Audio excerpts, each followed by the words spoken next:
we have our next speaker, Ashley Gross, joining us right now. Without further ado, Ashley Gross, welcome to the stage. All right, great to see you, Ashley. So glad you could join us today. I'm really looking forward to your presentation. And for those of you that do not know Ashley, I would highly recommend following her on LinkedIn. Just search Ashley Gross and go ahead and follow her on that platform, as well as I'm sure anywhere else, if you want to let people know where they can connect with you, Ashley, during this session. But Ashley is a recognized leader in delivering generative AI solutions that solve key business challenges for mid-market to enterprise level companies. She's been doing this for I think several years now with generative AI. I've seen you speak on stage before, and it's always great to hear you share what you're doing in this space, especially at that mid-market to enterprise level, which gives you such a unique perspective that I'm sure many here will find valuable. I'm looking forward to your presentation, and we will have some time here as well, guys, for some questions if you have any. So make sure you drop those questions in the chat. And Ashley, the stage is yours. Thank you so much for having me. I'm really excited to be here. Let me start sharing my screen and make sure this is all good to go. Amazing.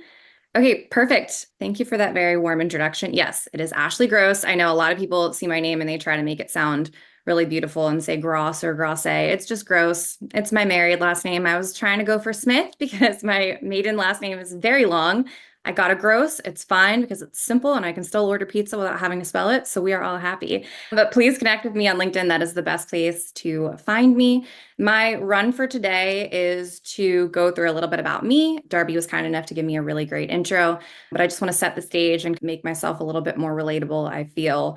Personally, like when I attend a lot of these conferences, the speakers appear to be put on this pedestal and I look at them as experts. And at the end of the day, we're all just human beings figuring out how to use this technology to the best of our abilities. Some of us just got a head start and we're on different relays with this stuff, but we are all human and very relatable. And then after I give a little intro on myself, I'm going to talk to you about a good business plan because my talk today is all about growing a business with AI. So I'm going to talk to you about how I created my business plan, and then I'm going to talk to you about how to grow your business. So a little bit about me. I am a tenured marketer. I started using AI back in 2020. A lot of you probably know my story, but for those of you that don't, 2020 was just the year that I found out I was going to be a mom for the first time, and I was really excited about it. And I didn't know much about it other than the fact that I was going to have to condense my work week from 40 hours to 15.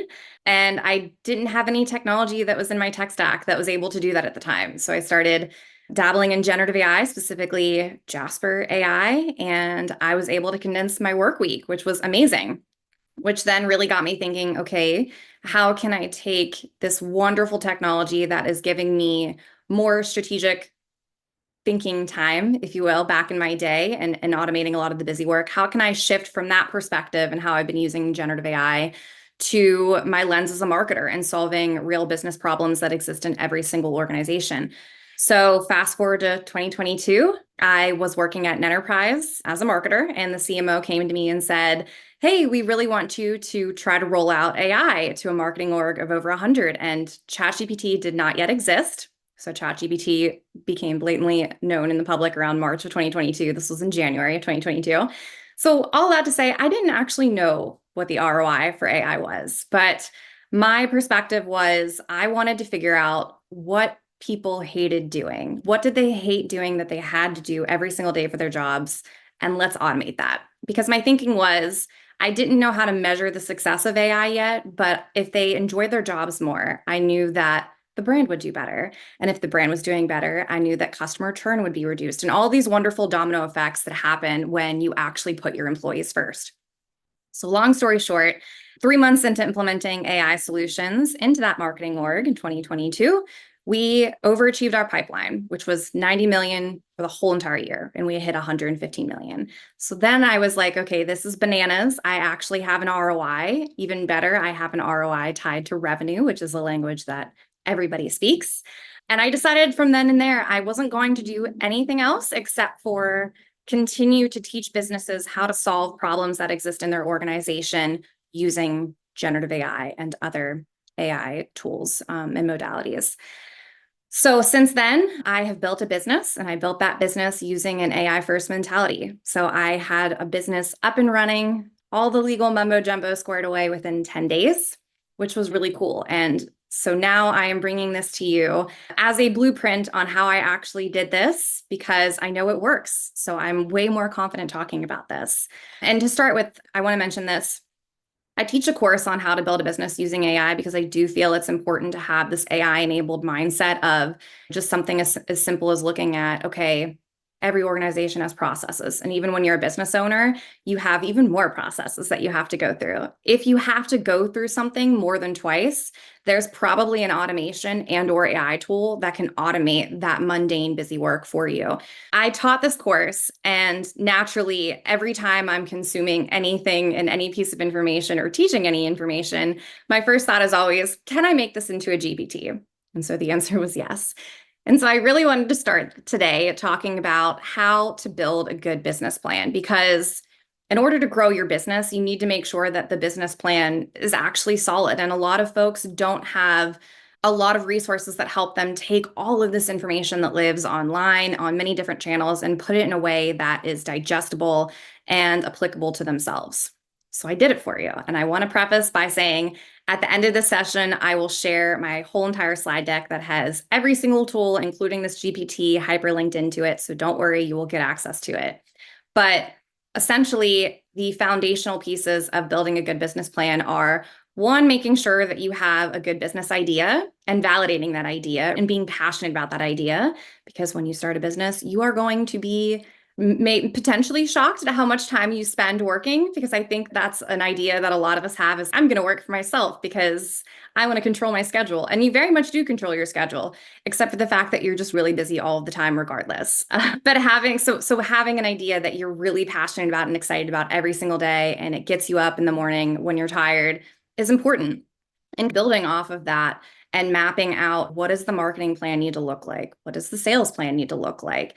And having this approach of a AI first mindset first and foremost, but also zooming out a bit and looking at building a business in the lens of what is the amount of money I need to make in a specific amount of time to break even and actually start to be in the green, right? Because when you're building a business plan, if you don't think about what your needs are and you just start building it and going, it's a lot harder to scale because you're not setting a realistic expectation for yourself. And financially, that can start to feel really intense. And so, my whole entire first part of my course and this GPT is walking you through that. So I'm going to show you in real time. All you have to do is say hi, hello, whatever you really want to say to get this little guy going.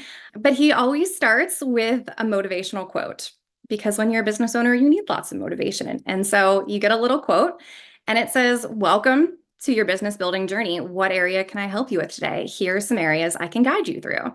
So this is only the first 4 courses of my 10 course series on how to build a business using AI.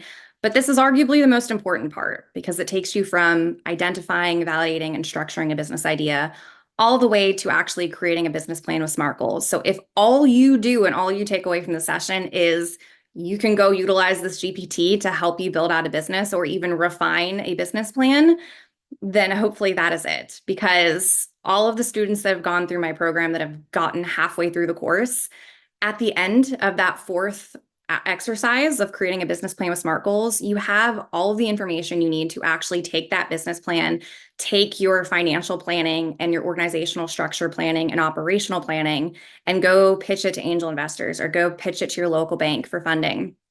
It covers every single aspect of the material that they look for. So it's very thorough, and I won't walk you through all of this, but I want you to know that you're going to have access to this, and it's fun. So let's just take, for instance, number 1. Okay, I want to show you a little bit about how this GPT works. So let's just say this is the aspect that I want to start working on. When you're using generative AI, prompting can be such a pain in the butt. And so what I've done is I've watered it down so that you don't have to be a good prompter. The prompts are already embedded into this GPT because when you're building a business, you don't want to worry about a million other things. You just really want to get your thoughts on paper and start actively chipping away at those large goals a little bit at a time. So I typed in that I wanted to work on identifying, validating, and structuring a business idea. So it says key areas we can explore. Where would you like to start, or do you have an idea in mind that we can work on together? Let's just say I don't have an idea in mind, right? I'm just going to type in 1 because it gave me a numbered list of areas we could start. And so if I knew nothing about prompting and nothing about AI, all I did so far was actually choose which of the options it provided me that I wanted to start with. And then I typed in literally the number one. That's it.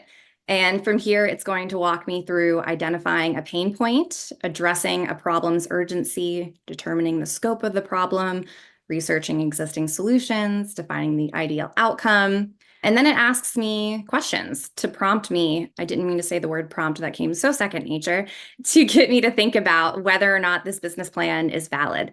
And if we continue to do this exercise, essentially what this GPT does is it takes you through an exercise where you think about what were the goals that you had in your past lives, right? Or when we were younger, before we got old and had so many more responsibilities thrown at us, what were those ideas that really sparked joy in our lives that we wanted to do?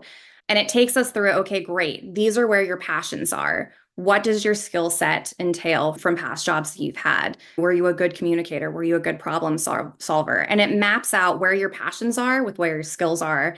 And then more importantly, where there is market opportunity. And so I think it's really cool. I would encourage you to test it out on your own, but this is the first 4 courses of my course, and it's all in a GPT form. So you're learning how to build up that muscle of using generative AI while you're building out a good business plan. So let's just say you're good, right? We have a good business plan. You know what amount of money you need to make to break even and what time period you need to do that. Now you can appropriately price out your products and services. And so we can start diving into what that looks like. For me, when I was thinking about building a business, after I got my business plan out of the way and I knew what my marketing and sales plan looked like, I took an inventory of what my day-to-day schedule looked like and what out of that schedule I really didn't want to do. Because again, my goal was not only to build an amazing business, but to not burn out and to stay passionate and excited about this business. And so when I was brainstorming, some of the things that came up were manual data entry and calendar syncing and the ping pongs of, are you available now? What about now? And the logistics of speaking engagements. Those were things that were taking up so much of my time already. And I knew I was going to burn out if I was inundated with these. So whenever I was looking at having an AI enabled mentality of how to build, grow, and scale a business using AI, those were the first things I wanted to automate. So when I was planning, I thought, okay, I need to get the word out on what I'm doing and I need to scale this business quickly. But I don't want to do any of the things that I just listed. What I did want to do instead was have 15-minute coffee chats with folks all over LinkedIn that were in the industry that I already was a part of and wanted to continue to be a part of. And so I started having 15-minute coffee chats, and within 30 days, I already had 10,000 in monthly recurring revenue set for the business because I intentionally was using my time to scale the business and grow the business in ways that matched what I wanted to do with my time. Because when you're passionate about what you do, it's easy to spend your time doing those activities. Even if it's long work days, it's still enjoyable. And people catch on to that. Energy is infectious. And so how I specifically did this, and I'll walk you through these, and again, you'll have access, but how I did this and my mentality was, okay, as I'm meeting and greeting people, I still need to be able to take on clients. And I don't have time to have a 30-minute free conversation to be able to see if this client is a good match for me or not. So I put a paywall up on my Calendly, and I left that on my website, my LinkedIn, all of my other social media channels. This is what I had up. And so this is how I was able to start scaling very quickly, because even if people were booking discovery calls, I was starting to make money from day one and I didn't have to wait. This made getting that first 10,000 monthly recurring revenue quickly achievable.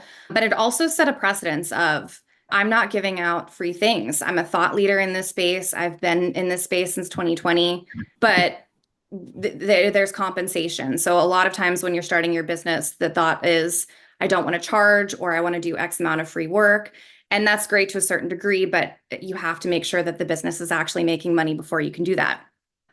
So as I was meeting people and building out my thought leadership and signing up for more speaking engagements, conferences, course teaching, all of that fun stuff, I was booking discovery calls for businesses that were interested in implementing AI. And so I was making money off the discovery calls. I was able to start appropriately managing my time and scheduling out roadmaps for the businesses that I took on.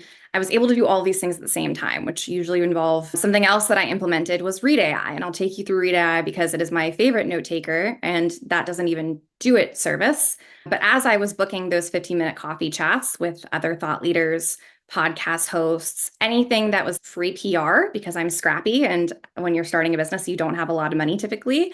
I was using Read AI to do it. And I'll actually just walk you through that right now because I think it's nice. So when you're having these chats, it's really important that you get substance pretty quickly from them because you're meeting people and you're building relationships in those 15 minutes. So I like Read AI for a few reasons. One, because my love language is proactive communication, but also I love a good newsletter, and Read AI breaks everything up to you, or for you rather, in a newsletter. So this is exactly what it looks like. It's giving me topics, summaries, action items, questions. It gives me a whole entire breakdown of where I'm spending my time, who I'm talking to. But also, aside from being the note taker that it is, and it's quite lovely, let me do this. It also makes me better at communication because we can all be better at communication. Let's be honest. We all think we're amazing at it until we listen to ourselves and then we cringe, or at least I do. So not only does Read AI take notes for me, but it also sends agendas with action items right after the meeting so that I can always make sure whether I'm meeting and networking with folks for PR or I am wrapping up calls with businesses that I'm about to onboard, there is a constant line of communication, checks and balances, everything's in writing so the expectations can stay really level set. But also, I improve my communication and my executive presence by running an audit on myself. So my talking pace, my filler words. I love to use like. It's horrendous. It really is. Non-inclusive terms, interruptions. So how many times am I interrupting someone? How many times are they interrupting me? These are really good emotional, intelligent early signs. Again, whether you're talking to folks and trying to network for PR or networking with businesses, if you're looking at Read AI, it's going to give you a really good idea if the person liked you, if they were receptive of what you were saying, if they're asking good questions. The charisma is if they're smiling and nodding when you're talking. So I had a really good idea of whether or not these deals were going to close before they even came back and told me. And I knew right away, like where those gaps were that I needed to improve. But I also knew from a networking perspective, if it was going to lead to another opportunity or what I could do to improve immediately without having to ask them for feedback, which was really refreshing. So I can't recommend that tool enough. But the next tool that I want to talk about is once I realized that getting on podcasts and speaking was really great PR and I didn't have to pay someone, which by the way, it works. It works very well. I got into Forbes, Fast Company, and MSN all by just being scrappy and networking with the right people. So you can get PR and do it very free, but also more so once you get up and running and you're ready to grow your business even more, you start to dissect every single touch point that your prospects have with you. And so for me, it was really important in this space when I was growing my business with AI to not make the tools and not make the experience feel like AI. Because in my opinion, it's really freaking saturated right now. It's exhausting. There's lots of voice cloning and avatars, and sales, regardless of what your product or service is, sales is human to human, and technology is never fully Frozen for anybody else? Yes. Okay. Yes. Yep. Yes, it's frozen. I'll just give it a second, y'all. Okay, I'm back. I apologize. there we go. I don't know what happened there. Okay. I apologize. No Let's get back to worries. where we were. Technology, you got to love it as I'm up here talking about AI and what's possible. Okay, so I feel like the last thing that I said was when you're on my website, it doesn't feel like an AI experience. But what's happening on the back end is you'll notice there's this little cookie icon over here. And what that is signaling and actually telling people if you click on it is we are collecting cookies. Now, on the back end, this is a couple different tools. The first one being RB2B. And what RB2B does is you can set your parameters for who your ideal customer is. So again, I said, here's my ideal customer, here's their tech stack, here are the titles that they have.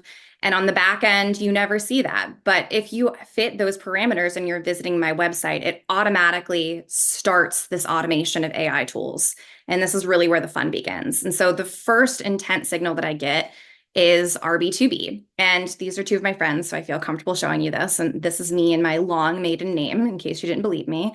But this is what it looks like, right? Automatically, I'm able to see who is on my website. In real time, I get a Slack alert, a text message. It's also on RB2B's dashboard. But what's more impressive than that is as soon as you visit my website, 1 minute after you visit my website, you're getting a LinkedIn connection request from me. It's not selling you anything. It's quite literally just me asking you to connect with me on LinkedIn. 24 hours after that, you get a LinkedIn DM from me, right? So this is the first touch point that all of my prospects experience if they're within those parameters. And what that video looks like whenever you get it is just, so all I'm saying in that video is I'm not an avatar. And then if I continue to play it, it just says, thanks for connecting with me. I can't wait to cheer you on in the comments. So again, if you're going onto my website, this just feels like a really cool experience where you're going onto the site, then the founder sends you a connection request. The next day she says, can't wait to cheer you on in the comments. Really excited to be connected with you on LinkedIn. It doesn't feel salesy. It doesn't feel gross. There's no avatars, no voice clones. It's all me just being relatable and quirky, but it's all intentional, right? And the touch points and the experience for those prospects is seamless.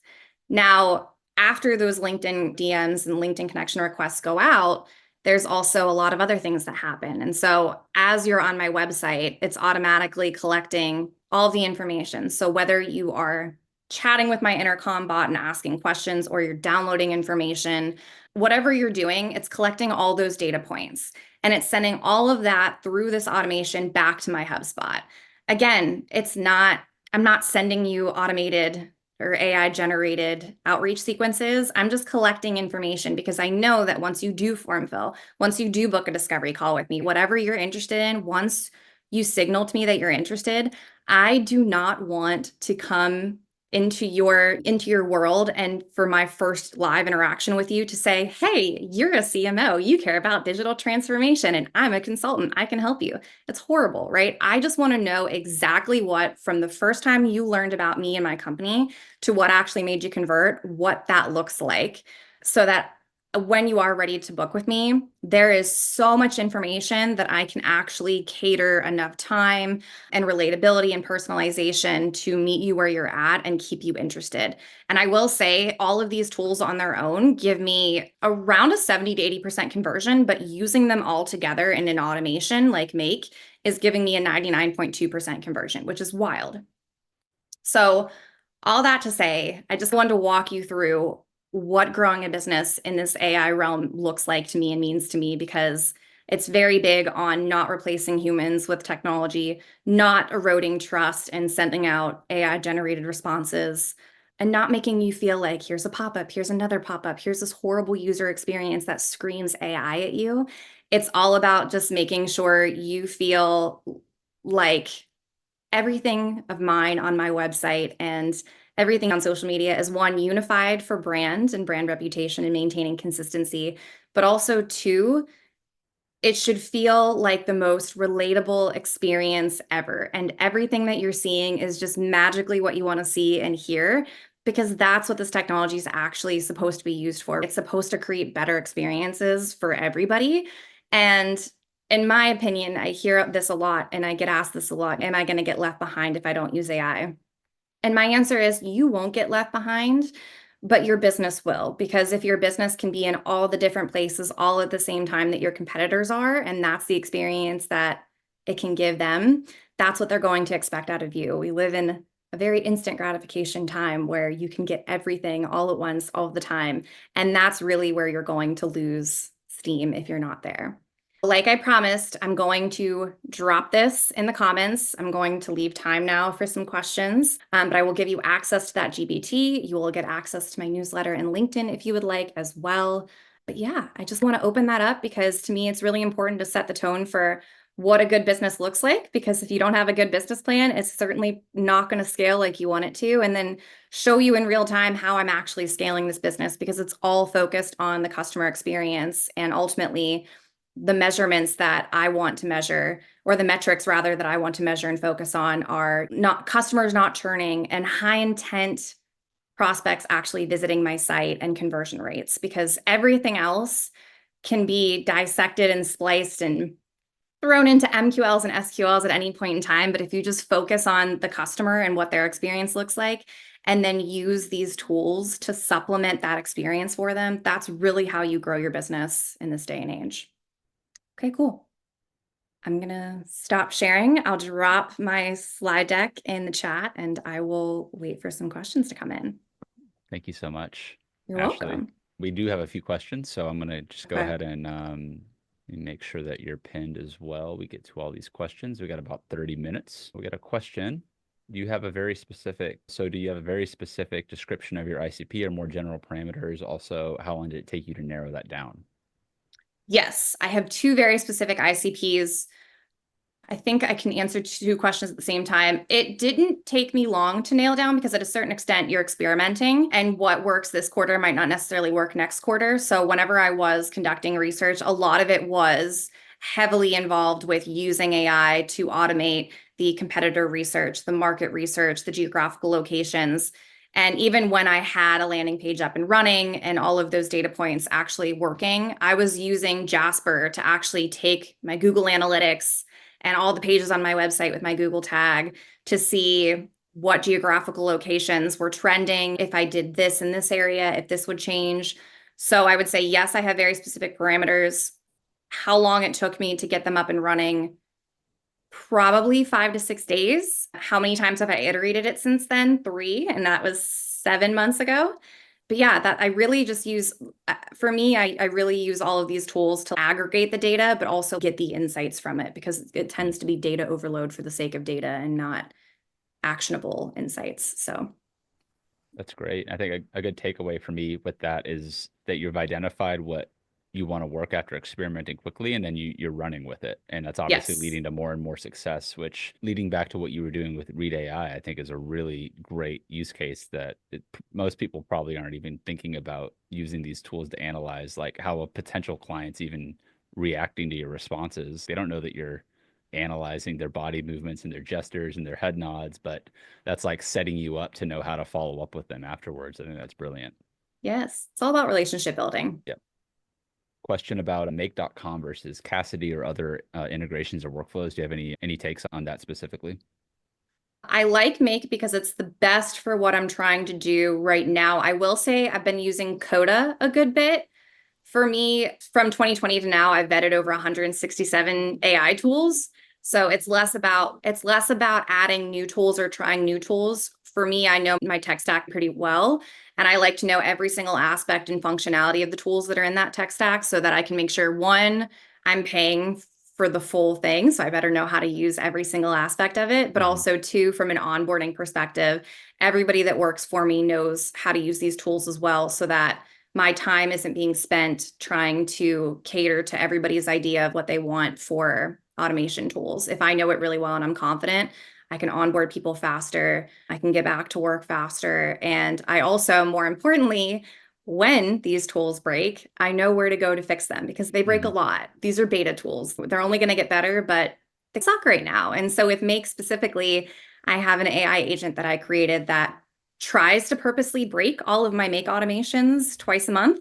And then it sends me a report of the findings so that before it breaks and gives my customers a horrible experience, I am actively trying to sabotage my own workflows so that I can strengthen them from a user experience, but also from a data security and compliance perspective.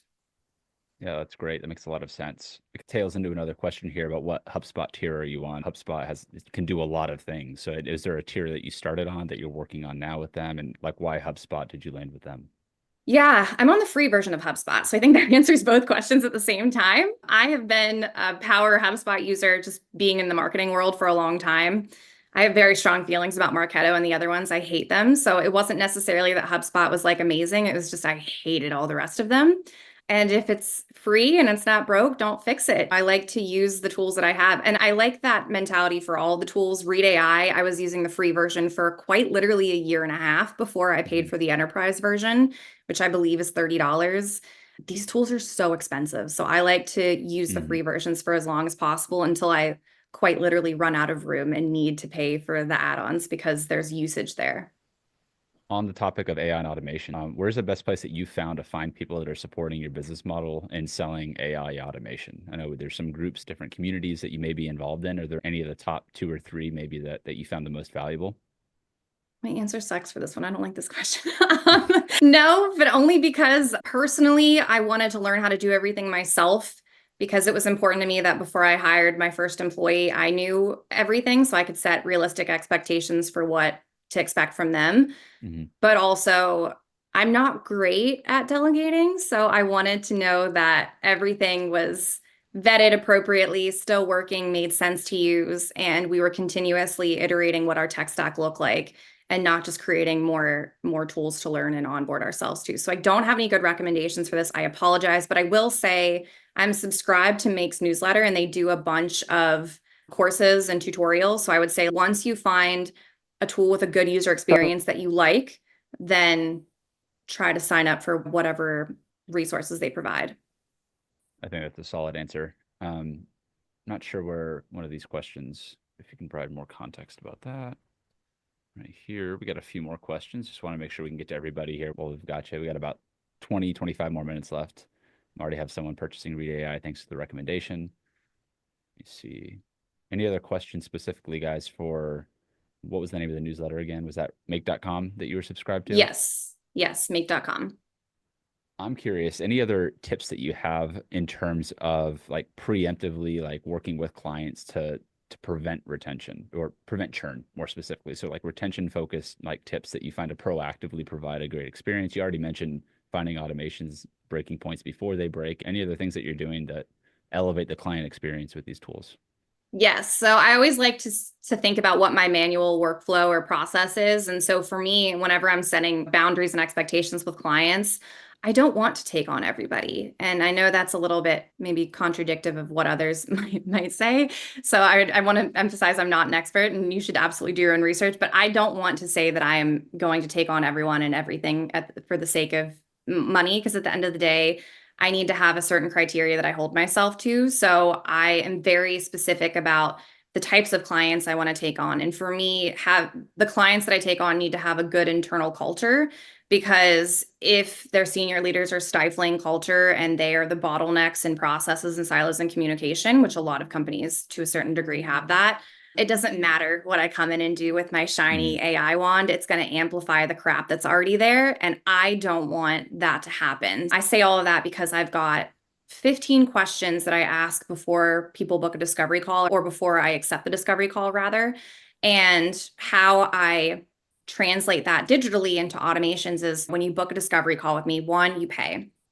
Because I'm not going to have you form fill on my calendar and then you don't show. That throws off the whole day.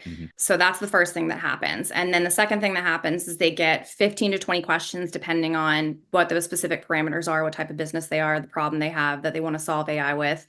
And they have to have good answers. So there's no multiple choice. They're gonna form fill these. They're gonna actually apply themselves and add a short answer in there.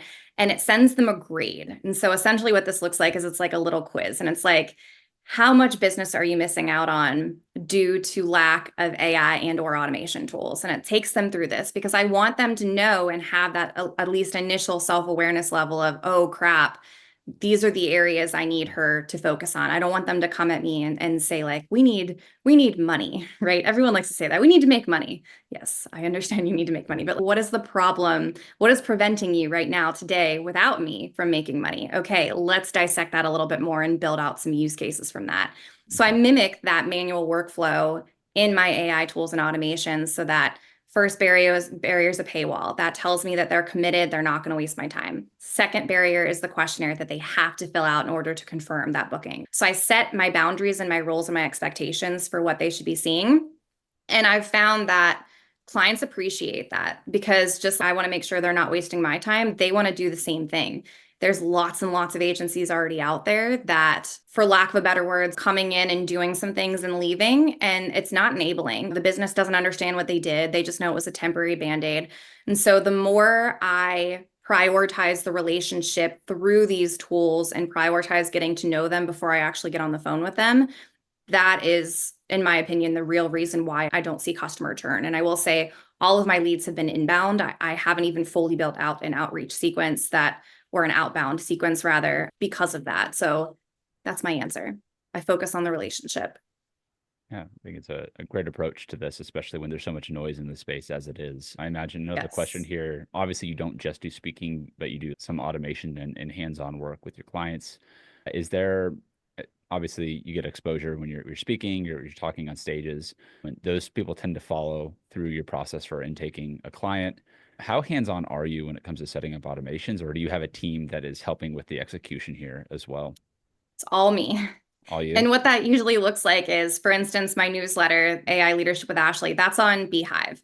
And so Mhm. Beehive has, and I would recommend them a million times over for if you're looking at doing a newsletter or any kind of That's who we use segmentation. as well. Yeah. Yeah, it's amazing. So how that looks is very easy with Beehive. Whenever I'm teaching a course or speaking at a conference, I have a QR code. And when they scan that, it sends them to a survey, which is actually hosted on Beehive. And then they can say, here's my first name, last name, email. Here's what I'm interested in seeing about you. I give something away for free, a free lead gen magnet. And they opt in, right? They comply. I'm GDPR compliant, data security compliant.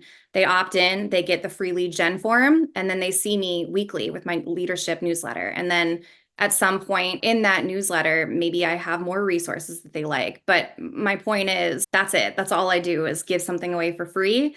With Beehive, it segments them. It has automations built in already based off of their selection. They're only seeing the information that they want to see. So again, back end is wild, right? It's if they say this, throw them here. If not, throw them here.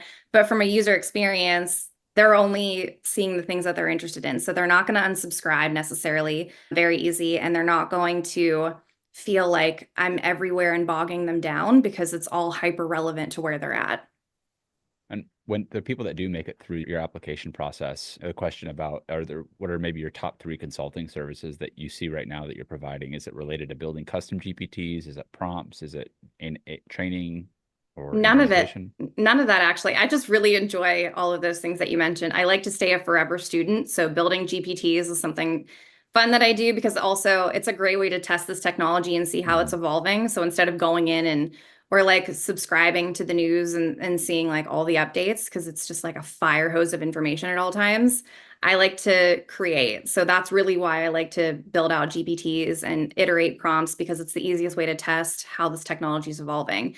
The services that I offer are all around business problems and solving them. So lack of clean and enriched data, lack of insight into the customer journey, slow sales cycles. Those are the issues that I solve for with AI.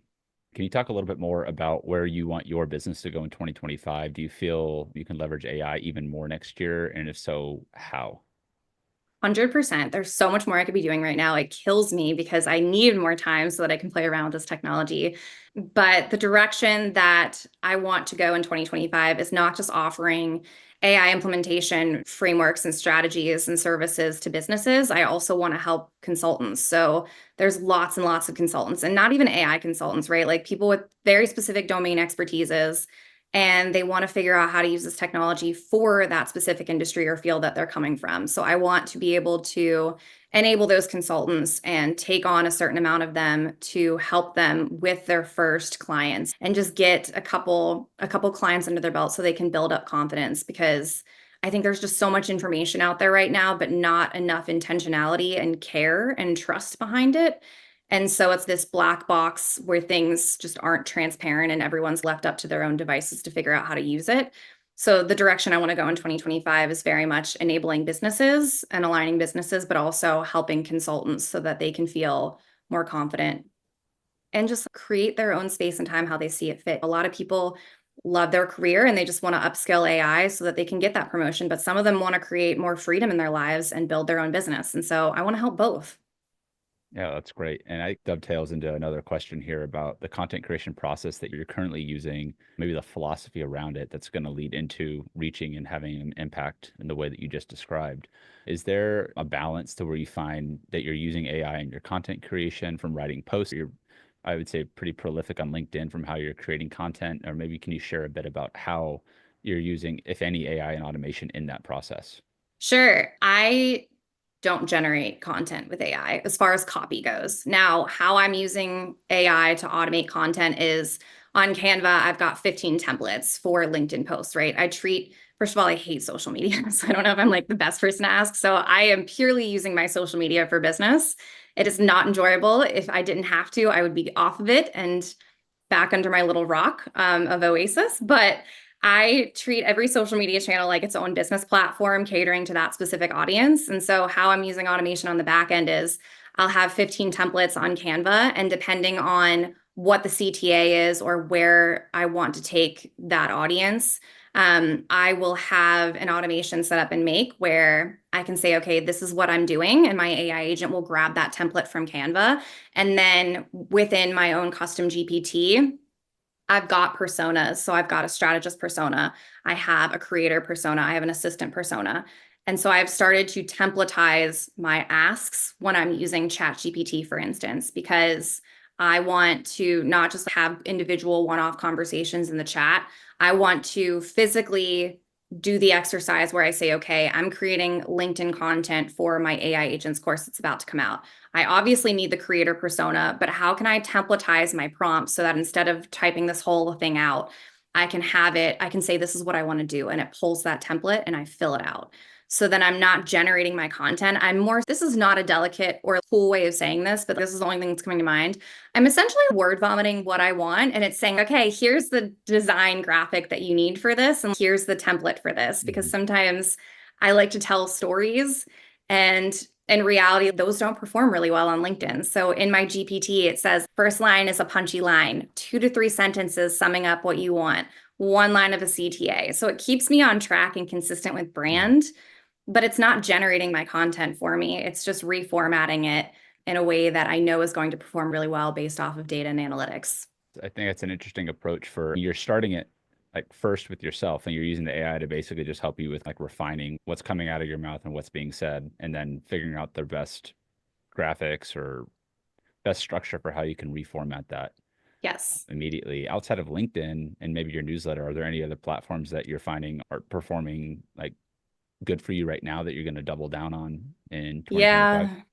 TikTok with the sigh of despair. It's at the end of the day, work is work, Chris. Yeah, No, no. I know. I'm a millennial. I would like to go on record and say that, okay? No, it's a learning experience. I don't like being vulnerable. I really don't like TikTok because I'm very protective of, I have a 3-year-old, so I'm very protective on what I share. And to a certain degree, that's what social media is for, is to show your personal life and make yourself more relatable.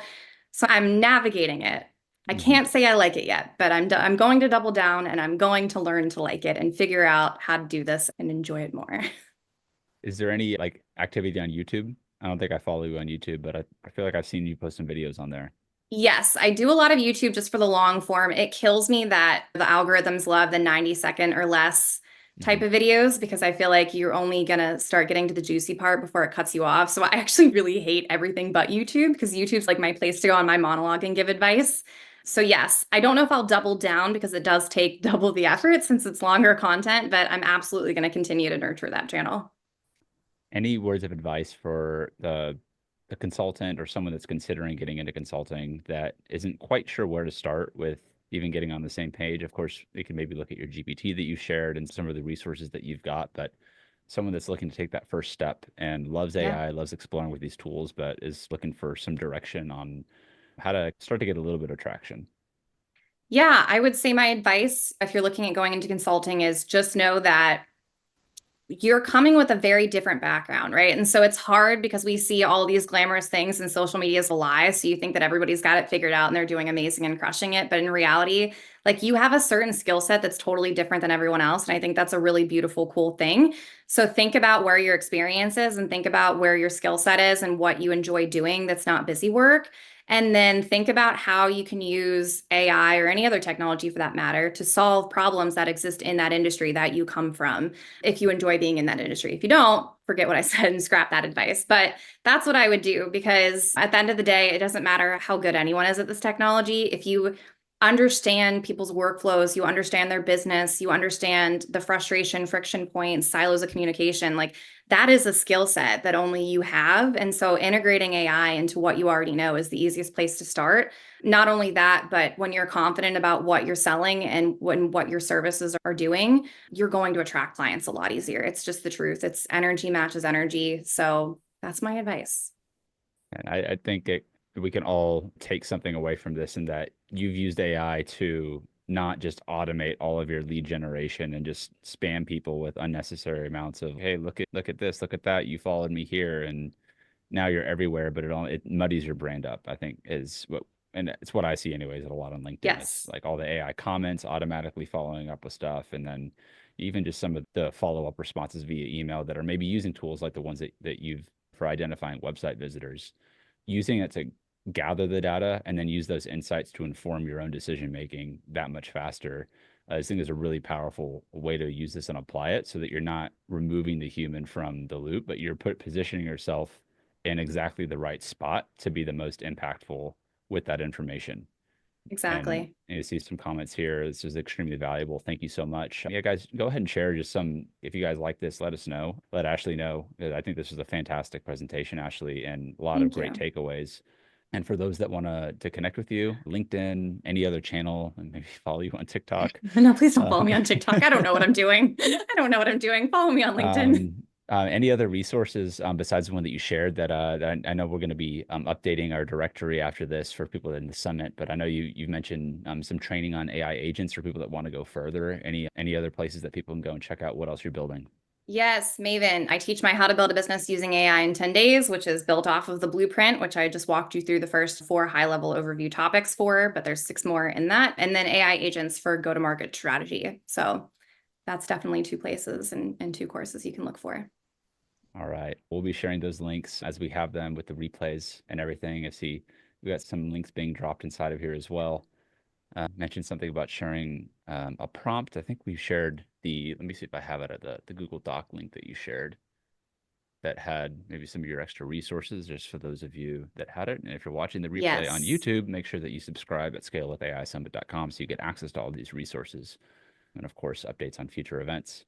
But this has been fantastic, Ashley. Thank you so much for coming on and sharing with us. And I'm looking forward to seeing how everything continues to grow for you over the course of the rest of this year, but of course, 2025 and beyond. Thank you. Maybe I'll be better on TikTok, but thank you for having me. All right, guys. That was a fantastic session with Ashley Gross. And again, we're dropping the links inside for you to tap into the resources she has shared, and some fantastic insights. I think that a lot of great takeaways. And that is going to lead into our next session live with Chris Lannon. Going to be talking about AI agents and automation.